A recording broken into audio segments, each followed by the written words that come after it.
Здравствуйте, интервью на БСТ, в студии Алия Тагирова. Российский Красный Крест предоставляет помощь переселенцам из Донбасса и Украины в виде материальной поддержки на социальные нужды. С визитом в Уфе сегодня Антон Выборнов, заместитель директора департамента по реагированию на чрезвычайные ситуации Российского Красного Креста. Антон Александрович, здравствуйте. Я предполагаю, что сейчас у вас поездки по всей стране, встречаетесь и с переселенцами, и с теми, кто на местах оказывает помощь. Какая работа будет в Уфе, в Республике Башкортостан? Ну, у нас по плану посещения пунктов временного размещения, естественно, работа в региональном отделении, уникальная возможность ответить на все интересующие вопросы сотрудников, которые реализуют это направление. Направление на территории республики реализуется уже с января 2023 года, да, то есть уже идет второй год. Помимо материальной помощи, в рамках этой программы у нас еще предусмотрены профессиональные курсы обучения и индивидуальные, так называемый кейс-менеджмент, да, индивидуальная адресная помощь по запросу. То есть это индивидуально с каждым переселенцем вы общаетесь, кому что нужно? Или уже общаетесь с персоналом здесь в рамках организации помощи? Ну, как правило, оценку потребностей проводит и региональное отделение, в том числе, когда непосредственно уже работает с вынужденными переселенцами. Мы это делаем, в частности, я для того, чтобы появилась такая более обширная картинка, более подробный портрет переселенца. Да, он потому что меняется от месяца к месяцу. Вот это основная цель. Но вообще в нашей республике проживает почти 2000 переселенцев. Вот 50% из них нашли жилье самостоятельно, кто-то живет у родственников, кто-то уже приобрел жилье и машину, даже вот уже есть люди, которые приобрели. То есть люди уже работают практически, чувствуют себя настоящими башкортостанцами. А есть те, кто сегодня живет в пунктах временного размещения. Вот что касается их, какая помощь им прежде всего сегодня требуется? И вот кто сегодня? В основном, наверное, пожилые люди там. У нас определено 5 категорий уязвимости, с которыми мы работаем в рамках этой программы. Это пенсионеры в возрасте от 60 лет и старше, многодетные семьи с 3 и более детей несовершеннолетних, одинокие родители, воспитывающие ребенка, семьи с лицами с ограниченными возможностями и беременные кормящие матери с детьми до 3 лет. На этих 5 категориях мы сфокусировали свою помощь, потому что действительно всем помочь невозможно. Плюс хотелось бы сказать, что наша помощь, она вспомогательная, комплементарная. Мы оказываем вспомогательную функцию по отношению к государству. То есть мы знаем, что огромное количество дел и помощи оказывается со стороны республики и других регионах, поэтому мы здесь только лишь дополняем. Ну да, они получают зарплату, у них есть сертификаты на приобретение жилья. Что нужно еще? Одежда, продукты питания, какие-то вещи для гигиены. Чем могут помочь волонтеры, благотворители? Как правило, это продукты, иногда одежда, средства личной гигиены и медицинские препараты и изделия медицинские в том числе. Те потребности, которые они называются базовыми, и их наша задача закрыть в первую очередь.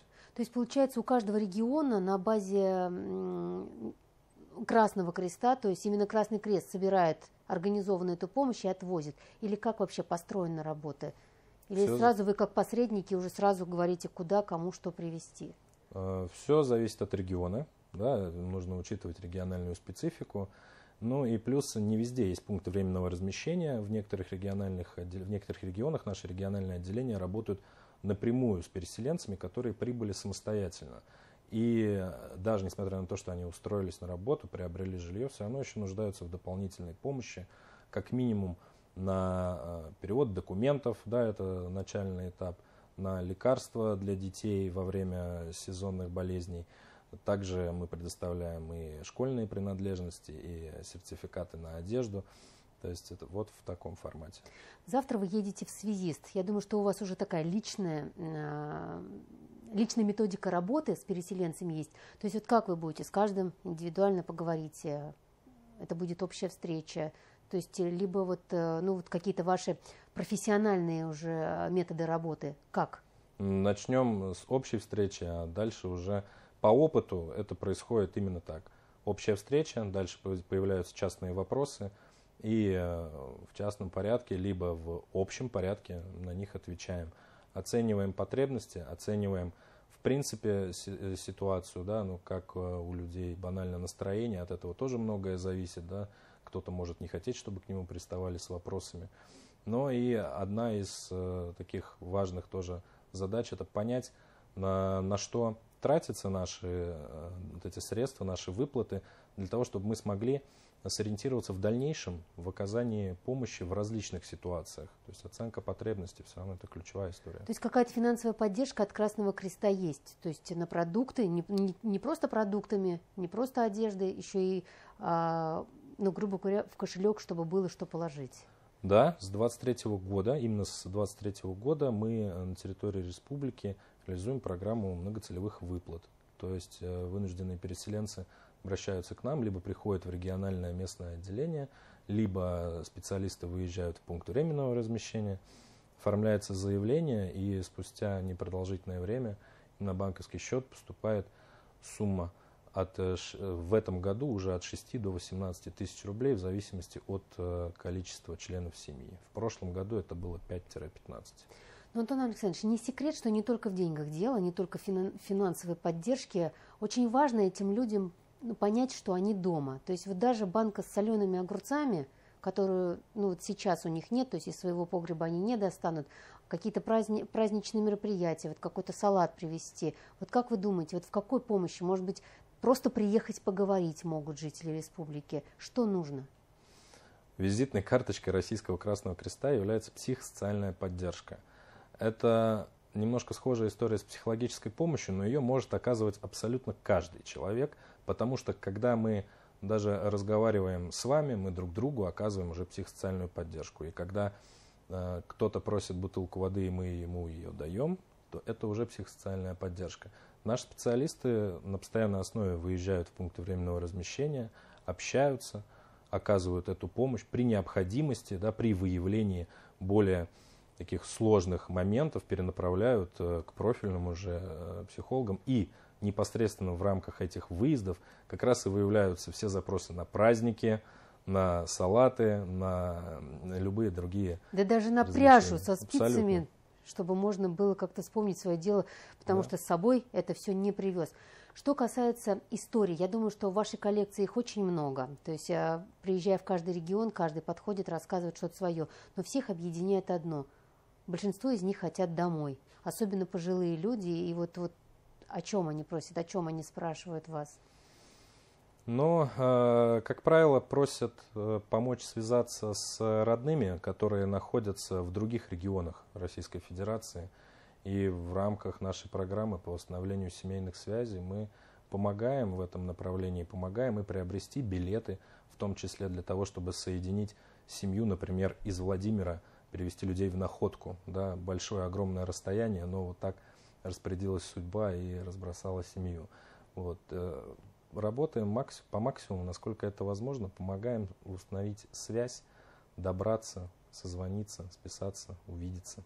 Насколько вам комфортно работается с нашим региональным представительством Красного Креста? Максимально комфортно, максимально отзывчивые коллеги, максимально быстро и оперативно включились в реализацию данного направления. Именно многоцелевые выплаты запущены были на территории республики в 2023 году, но помощь оказывалась с самого начала, с февраля 2022 года. И региональное отделение делало это на высоком методическом уровне. Ну, сейчас ситуация с Белгородом, и многие тоже вот думают, что еще один большой поток переселенцев может приехать к нам. Вот как ситуация, как вы ее видите, как под вашим контролем она ведь тоже? Что происходит? Ну, я бы не сказал, что она под нашим контролем. Да. Мы, конечно, отслеживаем ситуацию, и при необходимости Российский Красный Крест готов включиться и оказать Ваши помощь. коллеги сейчас там работают? Ну, конечно, на территории Белгородской области, да, наши коллеги работают и работали и до этого, в декабре месяце, когда тоже происходили печальные события. Мы готовы включиться по максимуму во всех регионах, где потребуется помощь. Мы можем помочь оказать психосоциальную поддержку, при необходимости предоставить дополнительные средства личной гигиены, продукты питания и дальше адресно по запросу. Вы можете сказать, что основная работа на сегодняшний день у Красного Креста — это именно переселенцы? Не сказал бы. Не сказал бы, потому что, да, это сейчас большой фронт нашей работы. Действительно, это большая часть. Но огромное количество других программ, и которые связаны и с донорством, и с популяризацией донорства костного мозга, и просто социальная помощь низкозащищенным слоям населения. Служба милосердия возрождается в Российском Красном Кресте. Поэтому работы у нас очень много. Благотворителей очень много тоже. То есть говорят, что вот пандемия, СВО, оно как раз способствовало на то, чтобы люди стали друг к другу внимательнее, добрее. Вот вы чувствуете, что среди вашей команды вот все больше тех людей, которые хотят помогать? Абсолютно, абсолютно. И изо дня в день мы в этом убеждаемся, потому что мы в постоянной коммуникации с региональными отделениями, с нашими коллегами, да, которые работают на местах.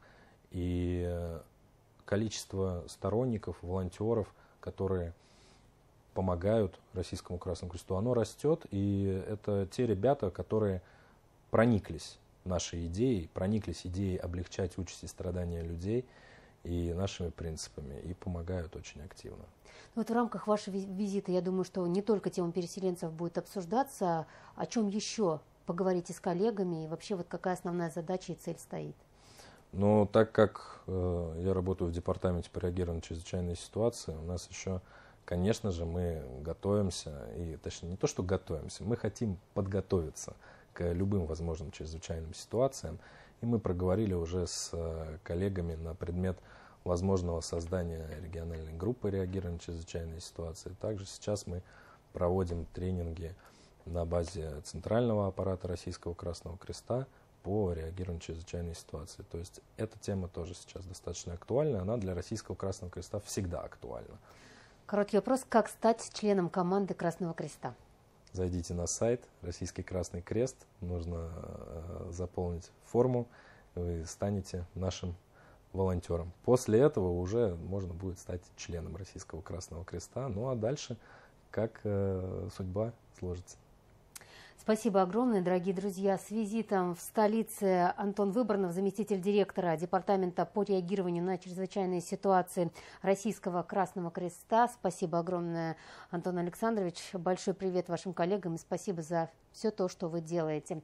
Это было интервью на БСТ. У нас все. Увидимся.